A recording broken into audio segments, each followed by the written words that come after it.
what is this space? Why is it the design the way, like in the next 4 days?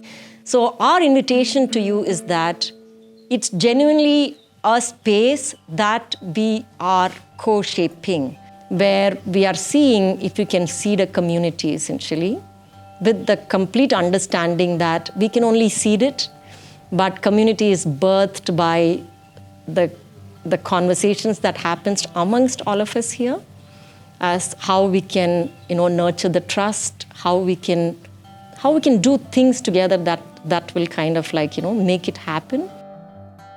We are here because our professional lives, but we are people, and we are committed with something pretty much bigger than, and again, we are committed with people, with nature, with big goals, and with a huge responsibility. And so I was thinking that this is a place where you can find someone to talk, to learn, and why I thought that I should, where can I find another place like that? Because this is a huge privilege. The world around us wants us to be more visible, be the lone hero, be the one who's on the stage. But a lot of this work requires us to be invisible. And it is a very difficult thing. To being invisible and being this invisible thread is a very big change. When the world around us is saying, don't be invisible, be visible.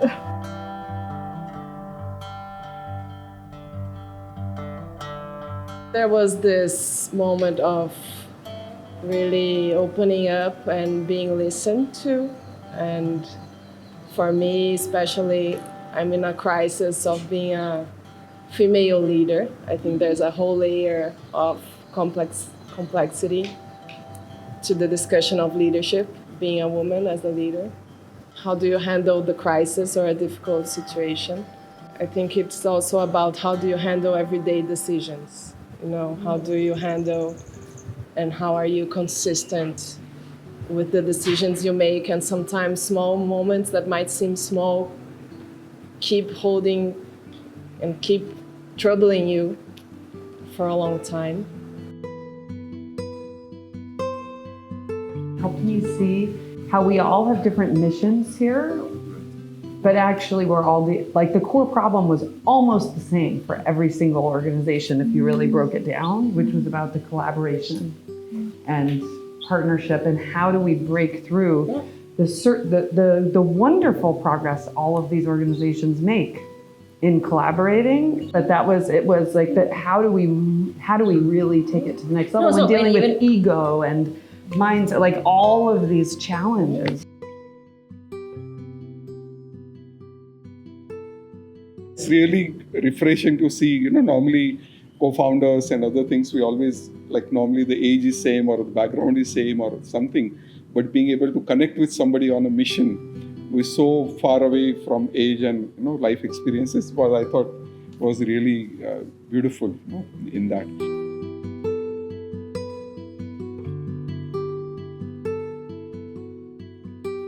We've talked a bit about listening mindfully to the collective and tapping into collective wisdom, elder wisdom, those over 70. But one of the things that we were reflecting on is how do we listen mindfully to ourselves? So what does it mean to connect to our intuition that we all have, either from experience or from other ways of knowing? Because one of the challenges that we're grappling is often our intuition is telling us something and we can feel it in our guts. But because we can't vocalize it and have it expressed in a way that a rational mind can make sense of it, we ignore it. And then 6 months later or 12 months later, we're like, oh my goodness, had I just listened to what my intuition was telling me at that point in time, we wouldn't be here. I think I give the signal to my team that, I'm holding a tent, holding line, my spatial imagination or intuitive imagination is I'm holding a tent. But I think running an organization as a builder, as you need to hold a container. The boundaries need to be kind of stricter and kind of tighter. I am causing the dissonance. I'm sure there are moments and days where you have to hold a tent, but more often than not, when your formal authority roles, like you need to hold a container.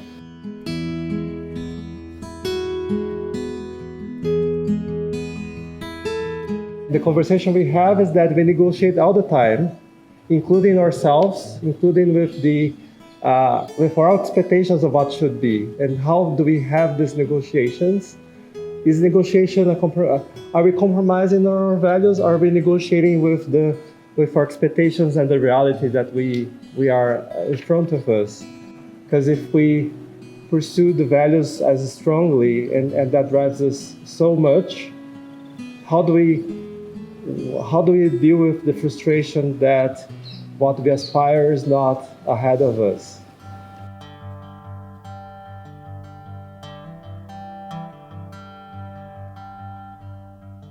You end up taking decisions which have a consequence, right? And I mean, for me at that moment, there is a certain value for which I'm standing for, right? And then you're taking a decision, but there is also a blind spot in on different sides, which then becomes clear later. But then having that clarity, as you're saying, okay, you're in it for this purpose, right? So then that sort of gives you the direction very clearly.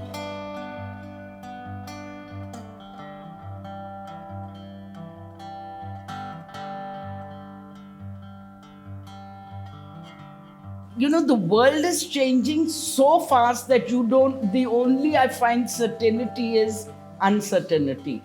In that situation, it's how others, hanging out with others, collective action, collective thinking is our core values. But the big vulnerability still is having compassion.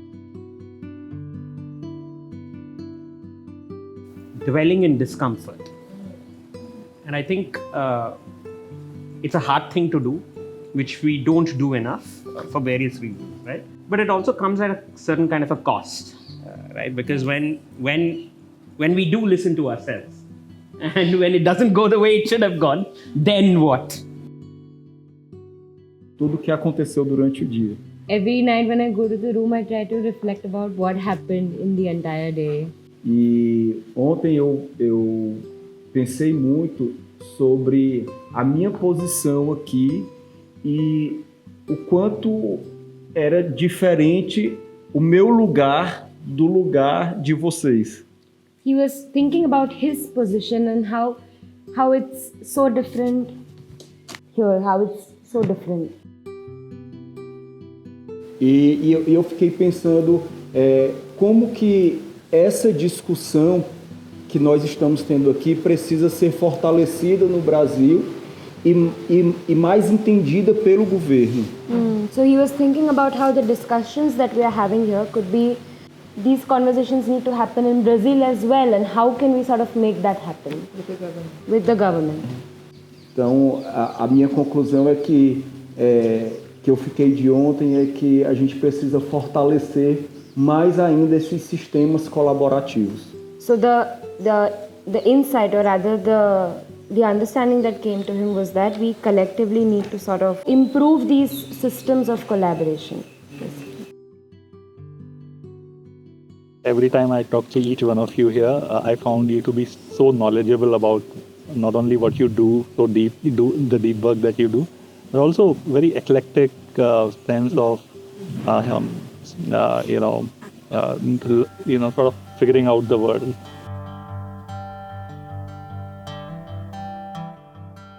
Sometimes I feel, and I do think that in system change, this is probably something that is a reality for all of us. We are in a long-term game.